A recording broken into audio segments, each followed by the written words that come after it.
সালাত ছেড়ে দেওয়া ব্যতীত অন্য কোনো ইবাদত ছেড়ে দেওয়াকে কুফরি মনে করতেন না। অর্থাৎ সালাত ছেড়ে দিলে যে ছেড়ে দিবে তাকে কাফের মনে করতেন এবং অন্য কোনো ইবাদত ছেড়ে দিলে তাকে কাফের মনে করতেন না। অতএব সিয়াম কেউ যদি অলসতাবশত ছেড়ে দেয়, সিয়াম কেউ পালন করছে না, তাহলে সে ব্যক্তি কাফের হয়ে যাবে, এই মন্তব্য সাহাবায়ে কেরাম করতেন না। কেউ হজ পালন করলো না, তার জাকাত দেওয়া প্রয়োজন, সে জাকাত দিল না, সে কৃপণতা করলো, সে ব্যক্তি কাফের হয়ে যাবে, একথা সাহাবায়ে কেরাম বলেননি। তবে তিনারা বলেছেন যে সালাত ছেড়ে দিলে সে ব্যক্তি কাফের হয়ে যাবে এবং সকল সাহাবায়ে কেরাম এ ব্যাপারে একমত ছিলেন। এমনকি এ ব্যাপারে বিদ্বানগণ বলেছেন যে 110 হিজরি পর্যন্ত কোনো ইখতিলাফ ছিল না এ ব্যাপারে। সালাত ছেড়ে দিলে সে কাফের, এই মতে বা এই ফতোয়ার ক্ষেত্রে 110 হিজরি পর্যন্ত কোনো ইখতিলাফ ছিল না। সবাই একমত ছিলেন যে যারা সালাত ছেড়ে দিবে তারা কাফের হয়ে যাবে। যেই মহামানব এই দ্বীন ইসলামকে প্রচার ও প্রসার করতে গিয়ে তিনার বুকের তাজা রক্ত জমিনের বুকে বিলিয়ে দিতে বিন্দু পরিমাণ সংকোচ বোধ করেননি, সে রসুলের প্রতি বর্ষিত অগণিত অজস্র অফুরন্ত দরুদ ও শান্তির ধারা আমরা সকলে বলি সাল্লাল্লাহু আলাইহি ওয়াসাল্লাম। সম্মানিত উপস্থিতি, আজকে আমি আপনাদের সামনে মহাগ্রন্থ আল কোরআন তথা আমাদের জীবন বিধান, আমাদের যে একটা জীবন পরিচালনার একটা গাইডলাইন থাকা প্রয়োজন, সেই গাইডলাইন যা হচ্ছে মহাগ্রন্থ আল কোরআন। এই মহাগ্রন্থ আল কোরআন থেকে আমি আপনাদের সম্মুখে 2টি আয়াত উপস্থাপন করেছি। অত্র আয়াতদ্বয়ের আলোকে আমি আমার সংক্ষিপ্ত আলোচনা ইতি করব ইনশাআল্লাহুল আজিজ ওয়া মা তাওফীকি ইল্লা বিল্লাহ। সম্মানিত উপস্থিতি, আমি আপনাদের সম্মুখে যে আয়াতদ্বয় তেলাওয়াত করেছি, অত্র আয়াতদ্বয়ের আলোকেই আমি আপনাদের সম্মুখে যে বিষয়টি নিয়ে আলোচনা করার ইচ্ছা পোষণ করেছি তা হচ্ছে সালাত পরিত্যাগকারীর হুকুম কি। যারা সালাত আদায় করে না, 5 ওয়াক্ত সালাত, যে মহান আল্লাহ সুবহানাহু ওয়া তাআলা দিনে রাত্রে 5 ওয়াক্ত সালাত আমাদের উপর ফরজ করেছেন, যে সালাত মিরাজের রাত্রিতে ফরজ হয়েছে, এই 5 ওয়াক্ত সালাত অত্যন্ত গুরুত্বপূর্ণ একটি ইবাদত। ইবাদতের জগতে এতটা গুরুত্বপূর্ণ অন্য কোনো ইবাদত নেই। ইবাদতের জগতে সবচেয়ে গুরুত্বপূর্ণ ইবাদত হচ্ছে সালাত। মহাগ্রন্থ আল কোরআনের যত ইবাদতের কথা মহান আল্লাহ সুবহানাহু ওয়া তাআলা বলেছেন, আলোচনা করেছেন, এই ইবাদত সমূহের মধ্য থেকে সালাত এমন একটি ইবাদত যে ইবাদতের কথা সবচেয়ে বেশি সর্বাধিক আলোচিত যে ইবাদতটি সেটি হচ্ছে সালাত। অর্থাৎ সালাত আল্লাহ সুবহানাহু ওয়া তাআলা কোরআনুল কারিমে অনেকবার বলেছেন এই সালাতের কথা, যে সালাত আল্লাহ সুবহানাহু ওয়া তাআলা আমাদের প্রতি ফরজ করেছেন, যে সালাত আল্লাহ সুবহানাহু ওয়া তাআলা আমাদের উপর আবশ্যকীয়ভাবে পালন করার দায়িত্ব দিয়েছেন। এবং এই ইবাদত আল্লাহ সুবহানাহু ওয়া তাআলা কোরআনে যতবার বলেছেন ততবার অন্য কোনো ইবাদতের কথা বলেননি। অতএব সালাত অতীব গুরুত্বপূর্ণ একটি ইবাদত, যা আল্লাহ সুবহানাহু ওয়া তাআলার বলার সাহাবায়ে কেরাম যেমন সালাতকে মূল্যায়ন করতেন, তাদের এই ভাষা, তাদের বলা থেকে এটা বোঝা যায় যে সালাত ছেড়ে দিলে সে মুসলিম থাকে না, সালাত ছেড়ে দিলে সে কাফের হয়ে যায়। এ মর্মে মহান আল্লাহ সুবহানাহু ওয়া তাআলা কি বলেছেন?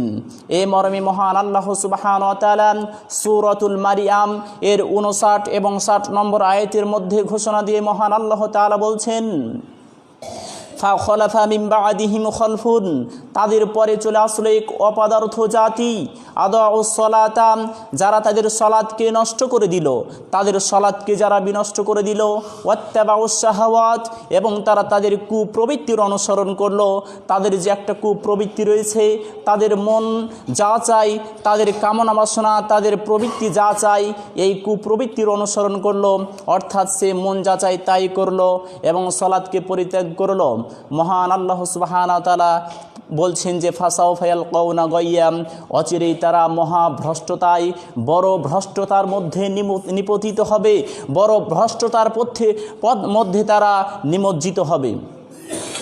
এরপরে অংশে মহান আল্লাহ সুবহানাহু ওয়া তাআলা বলছেন, ইল্লা মান তাবা ওয়া আমানা, তবে সেই ব্যক্তি ব্যতীত যে ব্যক্তি তাওবা করবে এবং সালাত আদায় করবে। তাহলে মহান আল্লাহ সুবহানাহু ওয়া তাআলা প্রথম দিকে বলছেন যে তাদের পরে চলে আসলে এক অপদার্থ জাতি, যারা তাদের সলাৎকে বিনষ্ট করে দিল, তারা এদের সলাৎকে নষ্ট করে দিল এবং তাদের কুপ্রবৃত্তির অনুসরণ করল। তারা অচিরেই ভ্রষ্টতার মধ্যে নিমজ্জিত হবে, তবে তারা হবে না যারা ঈমান আনয়ন করবে এবং সৎকর্ম করবে। আল্লাহ সুবহানাহু ওয়া তাআলার এই বাচন ভঙ্গি থেকে আমরা যেটা বুঝতে পারি, সলাত আদায় না করলে সে মুসলিম থাকে না। কারণ প্রথম অংশে আল্লাহ তাআলা বললেন যে সলাত নষ্ট করে দিবে, পরের অংশে বলছেন যে তবে যদি তারা ঈমান আনে তাহলে ভিন্ন কথা। অতএব সলাত ছেড়ে দিলে সে মুমিন থাকে না, সলাত ছেড়ে দিলে সে কাফের হয়ে যাবে। তবে আমাদের মাঝে একটি মত পার্থক্য রয়েছে, দ্বিমত রয়েছে যে সলাত ছেড়ে দিলে সে আসলে সে কাফের হয়ে যাবে নাকি সে ফাসিক হবে। এ ব্যাপারে সকল আলেম ওলামাগণ বিদ্বানগণ একমত। তিনারা বলতে চাচ্ছেন যে তারকু সলাতি জুহুদান ওয়া ইনকারান লাহা, অস্বীকার করে সলাৎ কেউ যদি ছেড়ে দেয়, ফাহুয়া কাফিরুন, সে ব্যক্তি হবে কাফের, ওয়া খুরুজুন আম মিল্লাতিল ইসলাম, এবং সে মিল্লাত ইসলাম থেকে বেরিয়ে যাবে, সে ইসলামের যে গণ্ডি রয়েছে সে ইসলাম থেকে বেরিয়ে যাবে, সে আর মুসলিম থাকবে না। তাহলে এখানে একটি কথা বলা হলো যে যারা অস্বীকার করে সলাৎকে পরিত্যাগ করবে, তারা সলাতের যে ফরজিয়াত রয়েছে, মহান আল্লাহ সুবহানাহু ওয়া তাআলা যে আমাদের উপর ফরজ করেছেন এই সলাতের যে ফরজিয়াত রয়েছে, ফরজিয়াতকে কেউ যদি অস্বীকার করে, ইনকার করে কেউ যদি সলাৎ পরিত্যাগ করে দেয়, তাহলে সে কাফের হয়ে যাবে। এতে কোনো দ্বিমত নেই, কোনো আলেম এর বিপরীত মত পোষণ করেননি যে না সে মুসলিম থাকবে বা সে কাফের হবে না, এরূপ কোনো দ্বিমত নেই। এক কথায় যারা অস্বীকার করবে যে সলাৎ এর যে ফরজিয়াত রয়েছে, যে সলাৎ আদায় করে কি হবে, কে বলেছে সলাৎ ফরজ, এমন কিছু বলবে এবং সে সলাৎ আদায় করবে না, এই ব্যক্তি কাফের, সরাসরি কাফের, এবং এতে কোনো দ্বিমত বা ইখতিলাফ নেই, সব বিদ্বানগণ এতে একমত। এবার যারা অস্বীকার করবে না সলাৎকে, কিন্তু সলাৎ ইচ্ছাকৃতভাবে আদায় করছে না, এরা মুসলিম না কাফের। এ ব্যাপারে দুইটি মত। একটি মত হচ্ছে যে সলাৎ সে অস্বীকার করে আদায় ছেড়ে দেখ, আর এমনি অলসতাবশত ইচ্ছাকৃতভাবে ছেড়ে দেখ, সে কাফের হয়ে যাবে, একটি মত। দ্বিতীয় মত হচ্ছে যে না, তারা কাফের হবে না, তারা ফাসিক হবে। তবে দুইটি মতের মধ্যে যেটি সহিহ মত সেটি হচ্ছে যে কাফের হয়ে যাবে। সলাৎ কেউ ইচ্ছাকৃতভাবে পরিত্যাগ করলে সে কাফের হয়ে যাবে, এ মর্মে মহান আল্লাহ সুবহানাহু ওয়া তাআলা তিনার কালামে মাঝে পার্থক্য হচ্ছে সলাৎ। একজন মুমিন বান্দা এবং কাফের ও মুশরিকদের মাঝে পার্থক্য হচ্ছে সলাৎ পরিত্যাগ করা। অতএব রাসূলুল্লাহ সাল্লাল্লাহু আলাইহি সাল্লামের ভাষা থেকে যেটা আমরা বুঝতে পারি, যে ব্যক্তি সলাৎ আদায় করবে সে মুসলিম, যে সলাৎ আদায় করবে না সে কাফের, সে মুশরিক। কারণ রাসূলুল্লাহ সাল্লাল্লাহু আলাইহি সাল্লাম ধরে বলছেন যে তুমি পানি নিয়ে আসো, তো আমার তৃষ্ণা পেয়েছে। এখন আমি মুখে বলছি না যে আনতে পারবো না, কিন্তু আমরা আনছি না। ওস্তাদজি আমাদের শিক্ষক তিনি বলছেন যে আমাকে পিপাসা লেগেছে, আমার জন্য পানি নিয়ে আসো। আমরা মুখে বলছি না যে আনতে পারবো না, কিন্তু আমরা আনছি না। এ না আনাটাই অস্বীকার করার মধ্যে শামিল। কারণ সরাসরি যদি বলে দিই যে আনতে পারবো না, এটা অস্বীকার করা। আবার যদি আমি নিয়ে না আসি, আমাকে বলছেন যে আমি পিপাসিত, এরপরে যদি আমি নিয়ে না আসি, তা আমরা যদি ওস্তাদের কথা মেনে না নিই, এটাও অস্বীকারের মধ্যে শামিল হয়ে যাবে। তাছাড়া ইবনুল কাইয়ুম রাহিমাহুল্লাহ তিনি একজন বড় বিদ্বান, যিনি হচ্ছেন ইবনু তাইমিয়া রাহিমাহুল্লাহ এর ছাত্র। তিনি বলছেন যে একজন মুসলিম লা ইলাহা ইল্লাল্লাহ বলবে অন্তর থেকে এবং সে সলাৎ পরিত্যাগ করবে, এমনটা কখনো হতে পারে না, এটা অসম্ভব। কারণ আমরা যারা বলে থাকি বা আমাদের মধ্যে যারা বলে থাকেন যে সে তো লা ইলাহা ইল্লাল্লাহ বলেছে, অতএব সে কাফের হবে না, সলাৎ ছেড়ে দিলেও সে কাফের হবে না। ইবনুল কাইয়ুম রাহিমাহুল্লাহ যেটা বোঝাতে চাচ্ছেন, যে তিনি বলছেন যে একজন ব্যক্তি লা ইলাহা ইল্লাল্লাহ বলেছেন, সে লা ইলাহা ইল্লাল্লাহকে বিশ্বাস করে, সে স্বীকার করে বা সে অন্তর থেকে বিশ্বাস করে যে আল্লাহ ব্যতীত কোনো মাবুদ নেই, এমন ব্যক্তি সলাৎ ছেড়ে দিবে, এটা অসম্ভব। সে কখনো সলাৎ ছেড়ে দিতে পারে না। অর্থাৎ আমরা যাদেরকে বলছি যে তারা লা ইলাহা ইল্লাল্লাহ বলেছে, এরা মুখে শুধু বলেছে, এরা অন্তরে বিশ্বাস করেনি। অন্তর থেকে যদি বিশ্বাস করে তাহলে সে কখনো সলাৎ পরিত্যাগ করতে পারে না।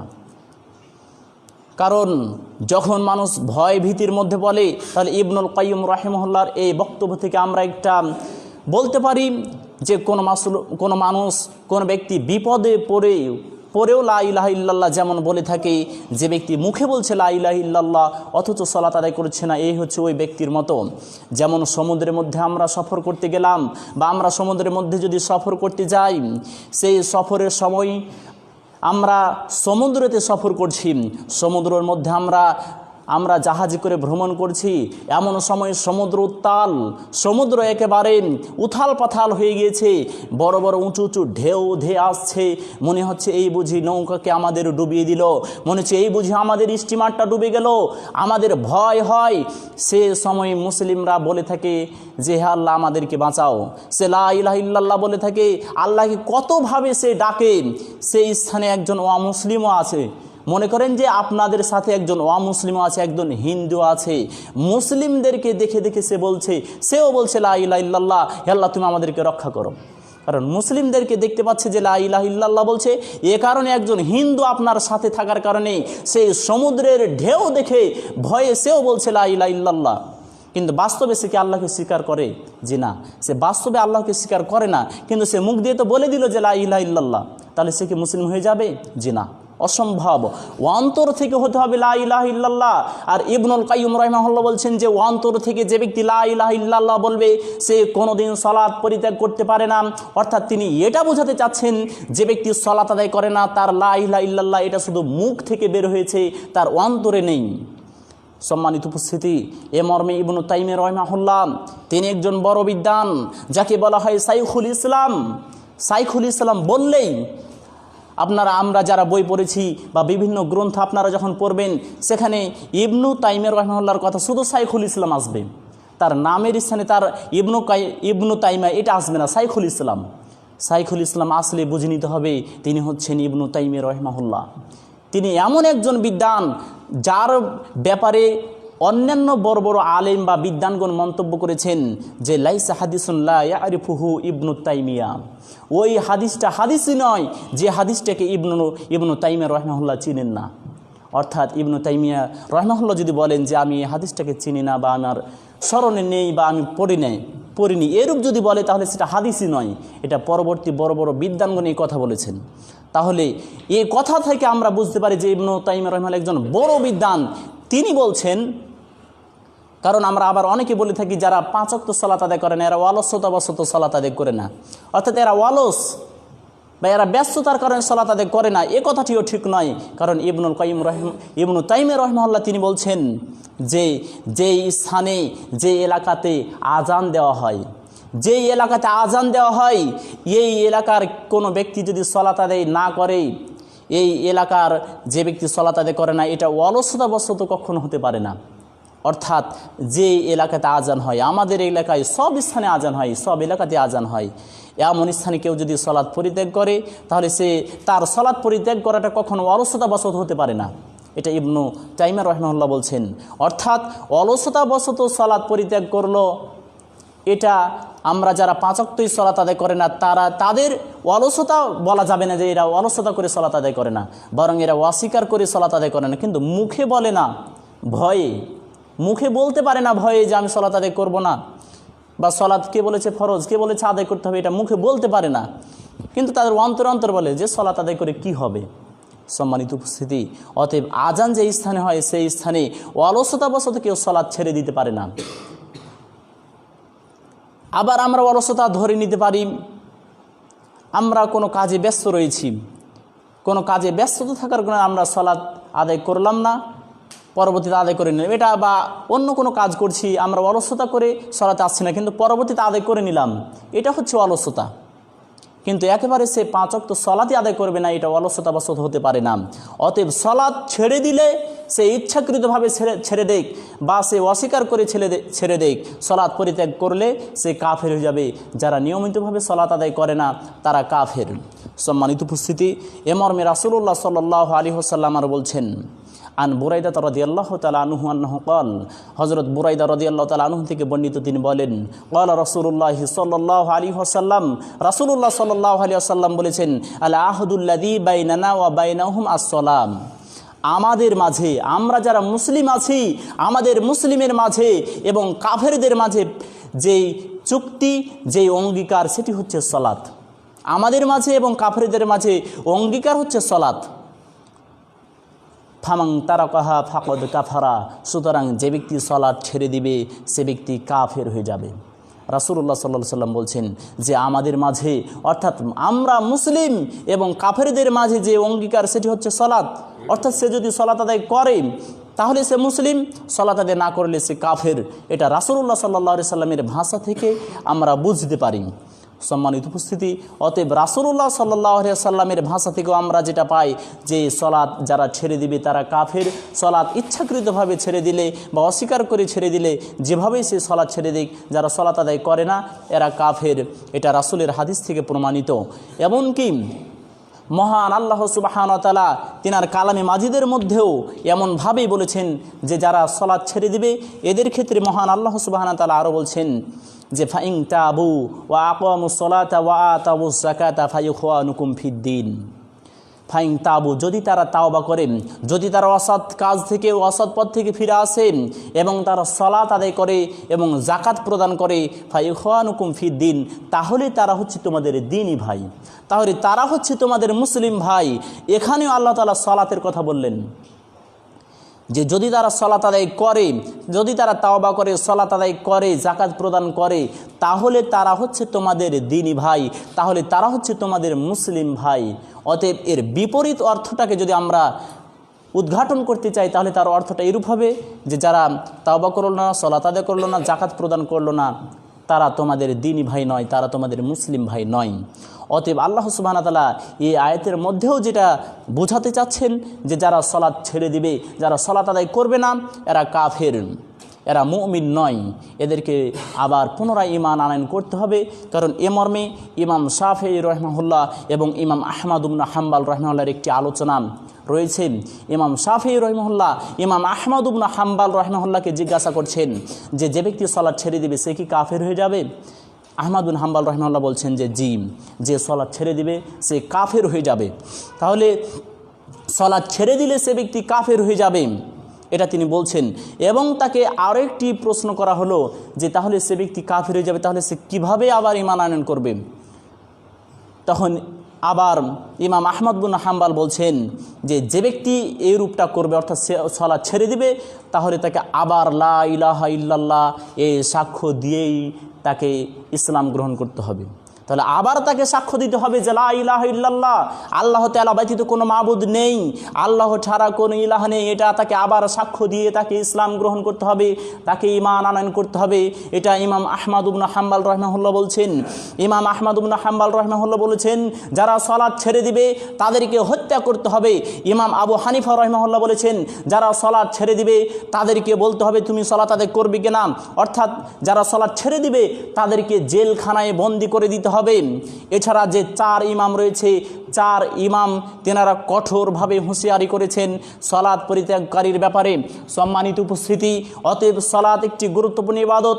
সলাত কেউ যদি ছেড়ে দেয় তাহলে সে ব্যক্তি মুসলিম থাকতে পারে না, সে ব্যক্তি কাফের হয়ে যাবে।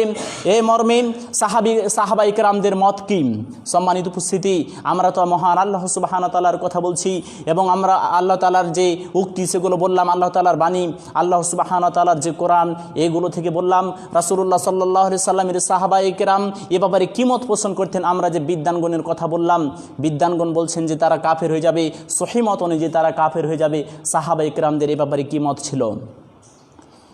এ ব্যাপারে মুহাম্মদ ইবনে নাসির ইবনে মুহাম্মদ আল মারুজি তিনি বলছেন যে সামিউতু ইসহাক, আমি ইসহাক বিন রাহিবিয়া যে একজন রয়েছেন বিদ্বান, বড় বিদ্বান, তিনাকে আমি জিজ্ঞাসা করলাম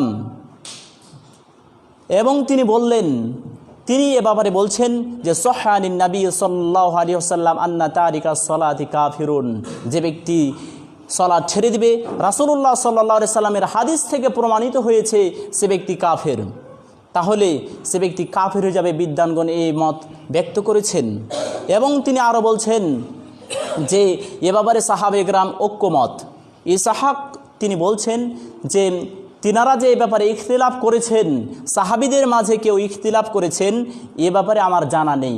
অর্থাৎ যারা সলাৎ ছেড়ে দিবে তারা কাফের, এ ব্যাপারে সাহাবিদের কোনো ইখতিলাফ আমার জানা নেই। অর্থাৎ সাহাবায়ে কেরামের যুগে এ ব্যাপারে কোনো ইখতিলাফ ছিল না। আমাদের মাঝে যে ইখতিলাফটা রয়েছে যে সলাৎ ছেড়ে দিলে সে কাফের নাকি সে মুসলিম থাকবে, এ ব্যাপারে আমাদের মাঝে ইখতিলাফ রয়েছে, কিন্তু সাহাবায়ে কেরামদের মাঝে ইখতিলাফ ছিল না। তাদের ঐক্যমত ছিল, তারা সবাই বলতেন যে যারা সলাৎ ছেড়ে দিবে তারা কাফের। এ ব্যাপারে একটি হাদিস আন আব্দুল্লাহ ইবনে শাকিক রাহিমাহুল্লাহ থেকে বর্ণিত আছে। তিনি বলছেন যে কানা আসহাবু মুহাম্মাদিন সাল্লাল্লাহু আলাইহি ওয়াসাল্লাম লা ইয়ারাউনা শাইয়্যাম মিনাল আমালি তারকুহু কুফরুন গায়রাস সালাত। সাল্লামের যে সাহাবায়ে কেরাম ছিলেন, সাহাবিগণ ছিলেন, তিনারা সলাৎ ছেড়ে দেওয়া ব্যতীত অন্য কোনো ইবাদত ছেড়ে দেওয়াকে কুফরি মনে করতেন না। অর্থাৎ সলাৎ ছেড়ে দিলে যে ছেড়ে দিবে তাকে কাফের মনে করতেন এবং অন্য কোনো ইবাদত ছেড়ে দিলে তাকে কাফের মনে করতেন না। অতএব সিয়াম কেউ যদি অলসতাবশত ছেড়ে দেয়, সিয়াম কেউ পালন করছে না, তাহলে সে ব্যক্তি কাফের হয়ে যাবে, এ মন্তব্য সাহাবায়ে কেরাম করতেন না। কেউ হজ পালন করলো না, তার জাকাত দেওয়া প্রয়োজন, সে জাকাত দিল না, সে কৃপণতা করলো, সে ব্যক্তি কাফের হয়ে যাবে, একথা সাহাবায়ে কেরাম বলেননি। তবে তিনারা বলেছেন যে সলাৎ ছেড়ে দিলে সে ব্যক্তি কাফের হয়ে যাবে এবং সকল সাহাবায়ে কেরাম এ ব্যাপারে একমত ছিলেন। এমনকি এ ব্যাপারে বিদ্বানগণ বলেছেন যে 110 হিজরি পর্যন্ত কোনো ইখতিলাফ ছিল না। এ ব্যাপারে সলাৎ ছেড়ে দিলে সে কাফের, এই মতে বা এই ফতোয়ার ক্ষেত্রে 110 হিজরি পর্যন্ত কোনো ইখতিলাফ ছিল না। সবাই একমত ছিলেন যে যারা সলাৎ ছেড়ে দিবে তারা কাফের হয়ে যাবে। সম্মানিত উপস্থিতি, অতএব সলাৎ ছেড়ে দেয় একটি মহাপাপ। সলাৎ ছেড়ে দিলে সে ব্যক্তি কাফের হয়ে যাবে, সলাৎ ছেড়ে দিলে সে ব্যক্তি মুসলিম থাকবে না। এখন আরও একটি বিষয় আমরা বলতে পারি যে কেউ কেউ বলছেন যে সলাৎ ছেড়ে দেওয়া এটা কুফরি, তবে ছোট কুফরি, সে কাফের হয়ে যাবে না। কারণ তাদের দলিল হচ্ছে রাসূলুল্লাহ সাল্লাল্লাহু আলাইহি সাল্লাম একটি হাদিসের মধ্যে বলেছেন যে সিবাবুল মুসলিমি ফুসুকুন ওয়া কিতালুহু কুফরুন। কোন মুসলিমের সাথে একজন মুসলিম আরেকজন মুসলিমকে গালি দেওয়া, এটা হচ্ছে ফাসিকি কাজ। একজন মুসলিম আরেকজন মুসলিমকে গালি দিবে, এটা হচ্ছে ফাসিকি কাজ। আর যে মুসলিম একজন মুসলিম আরেকজন মুসলিমের সাথে লড়াই লিপ্ত হবে, এটা হচ্ছে কুফরি কাজ, অর্থাৎ এ ব্যক্তি কাফের। এই ফতোয়া দেওয়া বা এই হাদিসটি নিয়ে এসে তিনারা বলেন যেখানে রাসূল বলেছেন যে একজন মুসলিম আরেকজন মুসলিমের সাথে যদি লড়াই করে, একজন মুসলিম আরেকজন মুসলিমের সাথে যদি ঝগড়ায় লিপ্ত হয়ে যায়, মারামারি করে, তাহলে সে কাফের বা এটা কুফরি কাজ, এখানে রাসূল সাল্লাল্লাহু আলাইহি ওয়াসাল্লাম বলেছেন। অতএব এরা তো কাফের হয়ে যায়নি।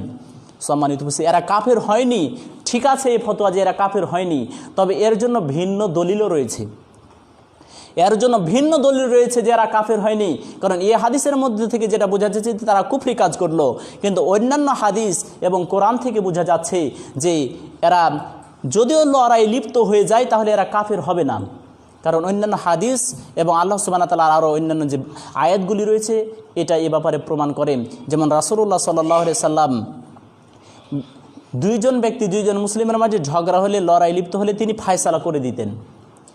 এ ব্যাপারে মহান আল্লাহ সুবহানাহু ওয়া তাআলা বলছেন যে দুইজন মুসলিম, অর্থাৎ একজন মুসলিম আরেকজন মুসলিমের মধ্যে যদি দ্বন্দ্ব হয়, দুইজন মুসলিমের মাঝে যদি দ্বন্দ্ব লেগে যায়, তাহলে তোমরা তোমাদের ভাইদের মাঝে ফায়সালা করে দাও, সংশোধন করে দাও। তাহলে আল্লাহ সুবহানাহু ওয়া তাআলার এই আয়াত যেটা প্রমাণ করে যে দুইজন মুসলিম যদি লড়াই লিপ্ত হয়েই যায় তাহলে তাদেরকে সংশোধন করতে হবে, এবং তিনি একথা বলছেন যে তোমাদের ভাইদের মাঝে সংশোধন করে দাও। তাহলে আল্লাহ তাআলার এই আয়াত থেকে প্রমাণিত হয় যে তারা পরস্পর কাফের হয়ে যায়নি, তারা মুসলিমে আছে।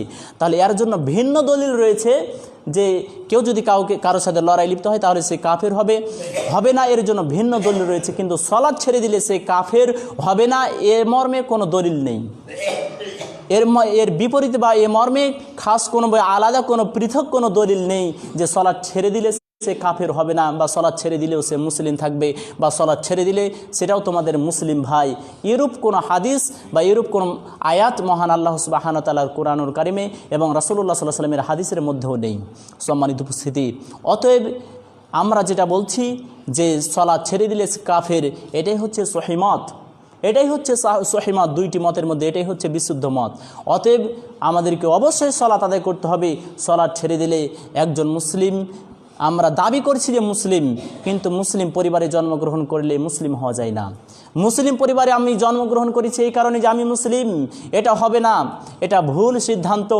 কারণ মুসলিম পরিবারের মধ্যে জন্মগ্রহণ করলে মুসলিম হওয়া যায় না, বরং কাফেরদের মাঝেও মুসলিম হতে পারে।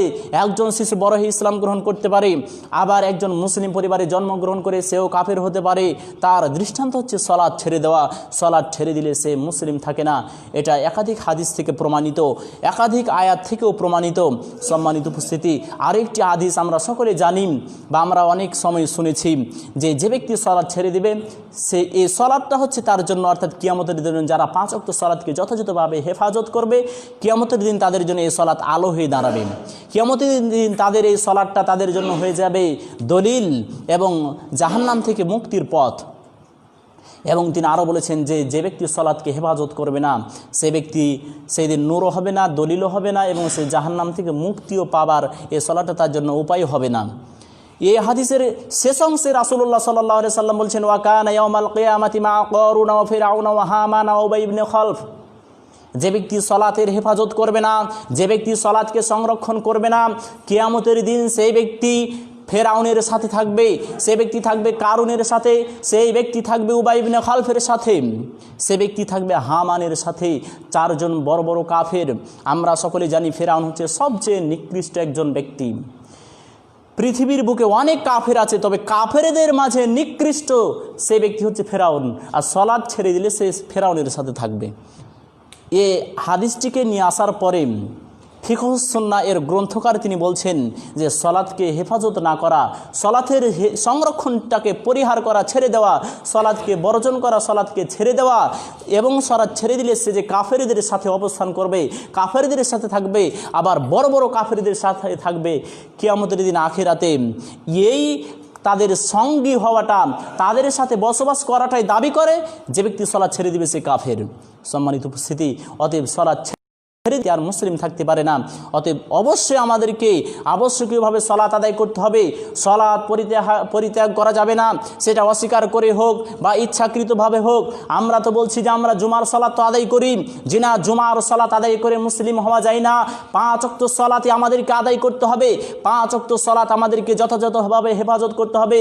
কারণ মহান আল্লাহ সুবহানাহু ওয়া তাআলা 5 ওয়াক্ত সলাত আর জুমার সলাতের মাঝে কোনো ব্যবধান দেননি যে এটা বেশি গুরুত্বপূর্ণ, জুমার সলাতটা বেশি গুরুত্বপূর্ণ। বরং 5 ওয়াক্ত সালাত যেমনটা গুরুত্বপূর্ণ, জুমার সালাত তেমনটাই গুরুত্বপূর্ণ। জুমার সালাত যেমন গুরুত্বপূর্ণ, 5 ওয়াক্ত সালাত তেমনই গুরুত্বপূর্ণ। অতএব 5 ওয়াক্ত সালাতে আমাদেরকে যথাযথভাবে সংরক্ষণ করতে হবে, হেফাজত করতে হবে। 5 ওয়াক্ত সালাত যদি আমরা না আদায় করি তাহলে আমরা মুসলিম থাকতে পারি না, আমরা কাফের হয়ে যাব। অতএব অবশ্যই আমাদেরকে 5 ওয়াক্ত সালাত আদায় করতে হবে, যথাযথভাবে আমাদেরকে 5 ওয়াক্ত সালাত আদায় করতে হবে। আমাদের যে 5 ওয়াক্ত সালাতের যে একটা ওয়াক্ত রয়েছে, এই ওয়াক্তের মধ্যে আমাদেরকে আদায় করতে হবে। সম্মানিত উপস্থিতি, অতএব মহান আল্লাহ সুবহানাহু ওয়া তাআলা আমাদের 5 ওয়াক্ত সালাত যথাযথভাবে পালন করার তৌফিক দান করুন। আমরা সকলে বলি আল্লাহুম্মা আমিন। ওয়া আখিরু আলহামদুলিল্লাহি রাব্বিল আলামিন।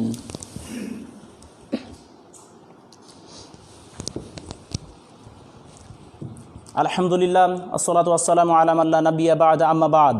সম্মানিত উপস্থিতি, ইতিপূর্বে এই যাবৎ পর্যন্ত আমরা যে আলোচনা করছিলাম তা ছিল সলাৎ পরিত্যাগ করলে, সলাৎ আদায় ছেড়ে দিলে সে ব্যক্তি মুসলিম থাকে না, সে ব্যক্তি কাফের হয়ে যায়। এই ব্যাপারে আরও অনেক ফতোয়া রয়েছে যে যারা সলাৎ পরিত্যাগ করবে তাদের কি হবে, তাদের বেঁচে থাকার সময় তাদের সাথে কি আচরণ করতে হবে এবং মারা যাবার পরে তাদের সাথে কি আচরণ করতে হবে। এ মর্মে অনেক বিদ্বানগণ ফতোয়া দিয়েছেন। এ ব্যাপারে সৌদি আরবের যে বড় বড় বিদ্বানগণ তিনারা ফতোয়া দিয়েছেন। তাদের ফতোয়ার ভিত্তিতে বর্তমান সময়ে সৌদি আরবে যারা সলাৎ আদায় করে না, এই বেনামাজিদের বিরুদ্ধে তাদের কিছু আইন তৈরি করা হয়েছে। তাদের আইনের মধ্যে রয়েছে যে ব্যক্তি সলাৎ আদায় করবে না সে ব্যক্তি কাফের। 1 নাম্বার আইন হচ্ছে তাদের রাষ্ট্রীয়ভাবে তাদের সংবিধানে রয়েছে যে ব্যক্তি সলাৎ আদায় করবে না সে ব্যক্তি কাফের। 2 নম্বরে তাদের রাষ্ট্রীয়ভাবে বলা হয়েছে যে ব্যক্তি সলাৎ আদায় করবে না সে ব্যক্তির জবেহকৃত পশু হালাল নয়। একজন ব্যক্তি বেনামাজি কোনো পশুকে যদি জবেহ করে সেই পশু খাওয়া হারাম, সেই পশু খাওয়া যাবে না। একটা মুরগির কথা বলি, একটা মুরগিকে যদি বেনামাজি জবেহ করে সেই মুরগিটা খাওয়া হারাম, সেই মুরগির গোশত খাওয়া যাবে না। বেনামাজির ক্ষেত্রে তাদের এভাবেই ফতোয়া দিয়েছেন। তিনারা আরও বলছেন যারা সলাৎ আদায় করবে না তাদের সাথে মহিলাদের বিবাহ দেওয়া যাবে না। অর্থাৎ মেয়েদের রয়েছে আমাদের আমাদের বোন, আমাদের মেয়েরা রয়েছে, বেনামাজি ব্যক্তির সাথে, বেনামাজি যুবকের সাথে মেয়েদের বিবাহ দেওয়া যাবে না। অনুরূপভাবে কোনো বেনামাজি মহিলাকে বিবাহ করা যাবে না। সম্মানিত উপস্থিতি, তাদের ফতোয়াতে আরও রয়েছে সেই ব্যক্তিকে কাফন দেওয়া হবে না। আমরা যে মারা যাই, অর্থাৎ যখন মানুষ মৃত হয়ে যায়, মারা যায়, কোনো বেনামাজি যদি মারা যায় তাহলে তাকে গোসল দেওয়া যাবে না। লা ইউগসালু, তাকে গোসল দেওয়া যাবে না। ওয়ালা ইউকফানু, তাকে কাফন পরানো যাবে না, তাকে গোসলও দেওয়া যাবে না, তার কাফনও পরা যাবে না। ওয়ালা ইউসাল্লা আলাইহি, তার জানাজার সালাত আদায় করা যাবে না। যারা বেনামাজি তাকে গোসল দেওয়া যাবে না, তাকে কাফন পরানো যাবে না, তার জানাজার সালাত আদায় করা যাবে না। ওয়ালা ইকবারু ফি মাকাবিরিল মুসলিমিন ওয়ালা ইদফানু ফি মাকাবিরিল মুসলিমিন, এবং তাদের মুসলিমের গোরস্থানে তাকে মাটি দেওয়া যাবে না। সম্মানিত উপস্থিতি, এটা সৌদি আরবের বড় বড় যে বিদ্বান করেছেন তিনারা এই ফতোয়াগুলি দিয়েছেন, এবং তাদের ফতোয়ার ভিত্তিতেই সৌদি আরবের আইনগুলি করা হয়েছে। এই আইনগুলি, সম্মানিত উপস্থিতি, অতএব কেউ যদি সালাত ছেড়ে দেয় বেনামাজি, তার গোসল দেওয়া যাবে না, তাকে কাফন পরানো যাবে না, এবং তার জানাজার সালাত আদায় করা যাবে না। অনেক আলেমগণ বলেছেন কেউ যদি বেনামাজির জানাজার সালাত আদায় করে তাহলে তার পাপ হবে। কেউ যদি বেনামাজির জানাজার সালাত আদায় করে তাহলে তার পাপ হবে, তাহলে তার জানাজার সালাত আদায় করাও যাবে না। এমনকি তাকে যে মুসলিমদের গোরস্থান রয়েছে, মুসলিমদের কবরস্থান রয়েছে, মুসলিমদের কবরস্থানে তাকে মাটি দেওয়া যাবে না। তাকে কি করতে হবে? তাহলে তার লাশটাকে কি করব? তার লাশটাকে যেমনভাবে পশু পাখি, কোনো কুকুর শিগাল মারা গেলে দুর্গন্ধ রোধ করার জন্য তাকে যেমন বনে জঙ্গলে মাটিতে পুঁতে ফেলি, এই বেনামাজিকে সেভাবে মাটিতে পুঁতে ফেলতে হবে।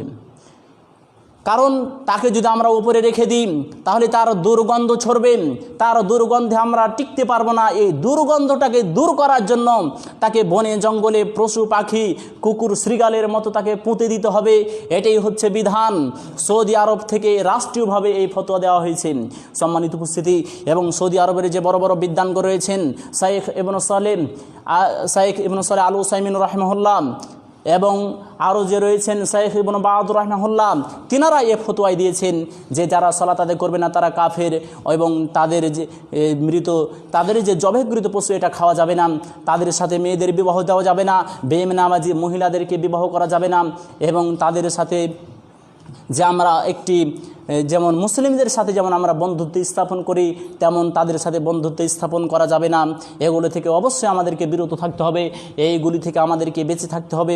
সম্মানিত উপস্থিতি, অতএব মহান আল্লাহ সুবহানাহু ওয়া তাআলা আমাদের সকলকেই যেন মুসলিম না হয়ে মৃত্যুবরণ না করান, অর্থাৎ যেন আমরা মুসলিম হয়ে মৃত্যুবরণ করতে পারি। অর্থাৎ সলাত আদায় করে আমাদেরকে মুসলিম হতে হবে। সলাত আমরা আদায় করি না, এখানে আমরা মুসলিম দাবি করি, এই মুসলিম দাবি থেকে যাবে, এটা আমরা প্রকৃতভাবে মুসলিম হতে পারবো না। আল্লাহ সুবহানাহু ওয়া তাআলার ভাষায় মুসলিম হতে পারবো না, রাসূলুল্লাহ সাল্লাল্লাহু আলাইহি সাল্লামের ভাষায় মুসলিম হতে পারবো না, শরীয়তে যেই মুসলিমের কথা বলা হয়েছে সেই মুসলিম আমরা হতে পারবো না। বরং আমরা মুখে শুধু মুসলিম দাবি করব, আমাদের মুখের এই দাবি মুখে থেকে যাবে, আমরা মুসলিম হতে পারবো না, আমরা কাফেরই থেকে যাব। এ কারণে অবশ্যই আমাদেরকে এই বিষয়গুলি খেয়াল রেখে আমাদেরকে 5 ওয়াক্ত সালাত আদায় করতে হবে, জামাতের সাথে আদায় করার চেষ্টা করতে হবে, আমাদের 5 ওয়াক্ত সালাত অক্তমত আদায় করার চেষ্টা করতে হবে।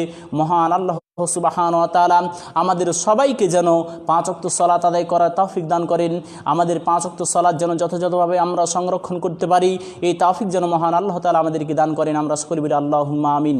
তার সাথে সাথে আমরা আরও দোয়া করি যে আমরা যে সলাত আদায়গুলি করব, সলাত আদায় করব, এটা রাসূলুল্লাহ সাল্লাল্লাহু আলাইহি সাল্লামের পদ্ধতি অনুযায়ী যেন হয়। আল্লাহ সুবহানাহু ওয়া তাআলা আমাদেরকে রাসূলের পদ্ধতি অনুযায়ী সলাত আদায় করার তৌফিক দান করুন। আমরা সকলে বলি আল্লাহুম্মা আমিন। এবং তার সাথে সাথে আমরা আরও দোয়া করি হযরত আদম আলাইহিস সালাম হতে আজ পর্যন্ত যত মুমিনাত কবরে চলে গিয়েছেন, আল্লাহ তাআলা তাদের কবরটাকে যেন জান্নাতের সাথে সংযুক্ত করে দেন। আমরা সকলে বলি আল্লাহুম্মা আমিন। এবং আমাদের মাঝে যারা অসুস্থ রয়েছেন, আল্লাহ সুবহানাহু ওয়া তাআলা তাদেরকে যেন আরোগ্য